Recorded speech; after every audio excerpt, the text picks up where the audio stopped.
93X rocks. What's going on, Northern Invasion? Pablo from 93X Backstage. We've moved the Liquid Lounge to Backstage here, hanging out with the boys in Chevelle, Sam, Pete, and Dean.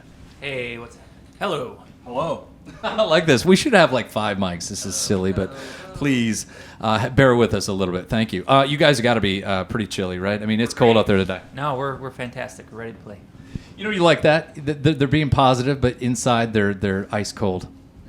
Yeah, you know, actually, it's funny. I was just washing my hands, and I felt like that drunk feeling, and I was like, I haven't started yet. It's early, right? Yeah. And I think it's when that wind hits you, Yeah. and it kind of makes you a little blurry. Yeah. But so hey, whatever. Rock and metal. And you guys get to, with these festivals and stuff, you just walk into any situation, right? You got to deal with whatever is handed to you. It doesn't, like, you know, you don't get to really pick and choose a little bit. It's like whatever the crowd's going to be like today, we just kind of go with it.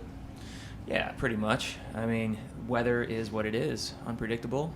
So yeah, we'll go. Do you guys have you ever had some wicked weather come through where it's raining coming down? I don't believe in weather. Yeah. Man, yeah, I'm sure we've had some weird things happen. Nothing comes to mind, but Yeah, so Dean's a weatherist, so don't even. It sounds like you're anti-weather. It's a form of nihilism. I like that. Now, just yesterday, we got the brand new single, you guys. Joyride, is it? Yeah. I mean, forgive me, I only got to hear it twice yesterday. I rocked it out a couple of times, and I was on the air, so I didn't get to hear it. But super loud, you guys. Love it. Love the evolution of this band. Thank you. Yeah, I mean that's what we're trying to do. We just want to write a bunch of songs that we like and we want to play every day on stage. Yeah. So Pete's our writer. He works tirelessly at it. To the wee morning hours. We don't do anything. Yeah, we don't do anything. Come on, you guys collaborate, right? It's all together as a family, right? Yeah, of course we do. We work on everything together, but Pete does writes the songs, then he brings them to us, and then we compose them as a band, you know, as most bands do. And it's been a really good process. We're super excited to play these songs, you know, because you play songs for so long, you just want to play new stuff. So that's good. Are you, I mean, not only excited to get back out there with new material, but the release of the new album, when is that now? July 8th, I think is the street date. And now that you guys, obviously, you've been around for a while, do you leave it to the label to pick the singles, or do you guys go, nah, that's it? No, we actually battle everyone all the time. Yeah, I mean, Including ourselves.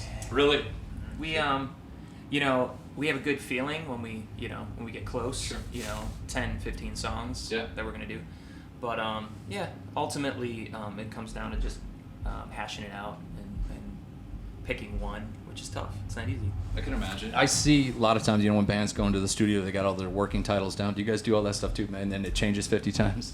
We do, to a point. We just kind of have working titles, and then Pete will go back and kind of change some titles, and he asks us whether, you know, we have an idea about a title or want to change something to a lyric in the song. And titling songs is kind of difficult because people tend to title them whatever the lyric is that they sing back the most. Does that make sense? Sure, like it does. Whatever the chorus is, and but sometimes you want to make the title completely different because about something that represents that song. So you start to battle with the title thing. I use this, you guys, it's probably more of a personal thing. I've never heard anyone else explain it like this, but for myself, because I've been in the studio with a handful of bands over the years, I've watched their process, and sometimes where they get to the point where the vocals are getting laid down, they don't always have the next line. The vocalist won't always have the next line, what they want to say. So sometimes it comes across as just a rhyme, a little bit more of a rhyme. Give me a dime kind of a thing.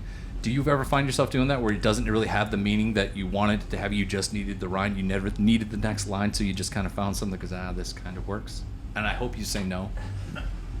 Yeah, I don't think so. But the thing is, it's such a process that it, exactly. You know, I mean, a song starts.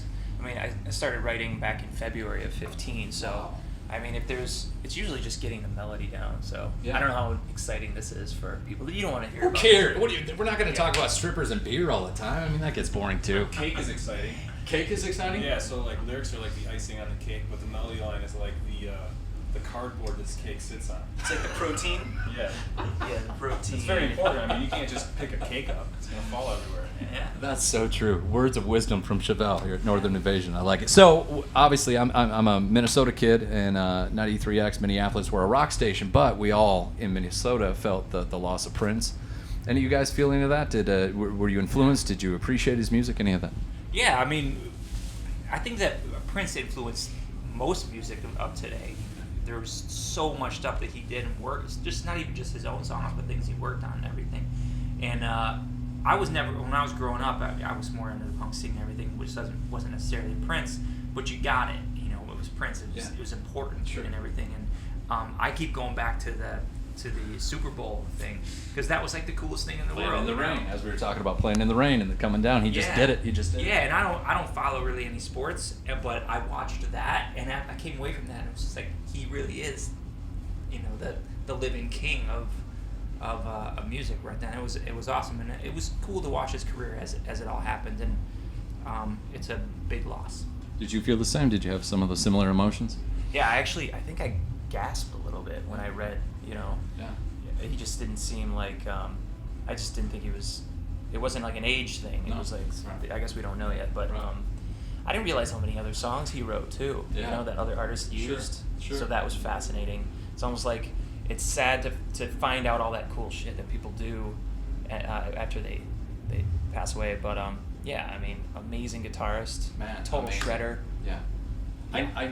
I've always known he was talented. I was fortunate enough to work around and be around him in that the Prince camp. And when you're in his world, the color of the sky is whatever he wants it to be that day. It's really unique.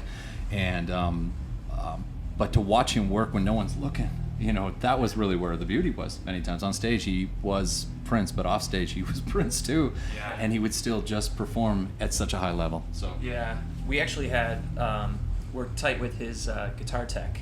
Takumi. It wasn't Takumi? this- Takumi? Did you go know Takumi? Forgive me if you didn't. One- Okay, I one think of he his was. guitar techs. Yeah. Okay. Yeah. We called him Jimmy Two Sandals. Dean gave him that name. He's always wearing sandals. Yeah, I mean, it's It's pretty obvious, a right? easy name. Yeah, he worked with us for a while, and so he had good stories about Prince. Yeah. That's cool. Well, I'm glad that you guys, you know, can appreciate something that I think, well, most of us in Minnesota really. He was one of our own, so that was kind of a thing, Yeah, you know. it's So, Terrible loss.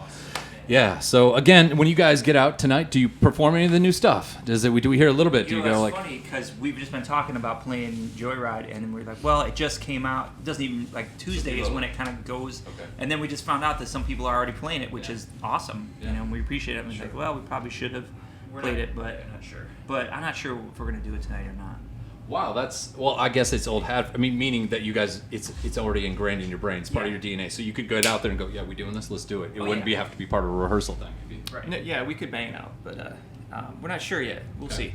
Yeah. Yeah. Stick to the hits, fellas. It's just You know, it's a funny thing when you do big festivals Sure. like this. You know, it's kind of a you got to balance that. Like Yeah. lately, like Yeah. when we started touring for this year, this album, we were throwing some heavy ones in there, and some of it worked, some of it didn't. And you're like, if you just play the hits, you know, everybody's happy, but Right. it does get boring after a while. So you got to if this were balance. a headline show for us, we would be playing Joyride for sure. But we kind of want to do more of the songs that connect to people. Yeah, we don't even know how many people have really heard it. Yeah, we don't. Yeah. Yeah. Sure.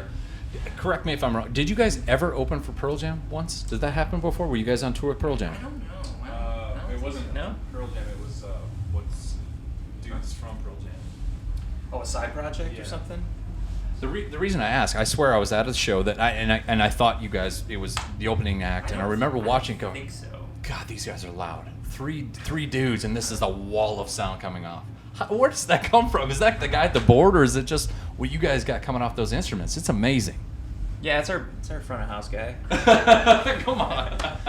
It's just you strumming the guitar, but it's there. It's loud. It's So awesome. he's right behind you too. So Fantastic, brother. He's That's awesome. Thank you, guys. We really appreciate your time. I don't want to take up too much of your time. You know, Chevelle, Backstage here, Northern Invasion. We're going to see him on stage in a few minutes. 93X loves these guys, and they love you as well. Am I right, fellas? Yep. Yeah. It's a lot of love.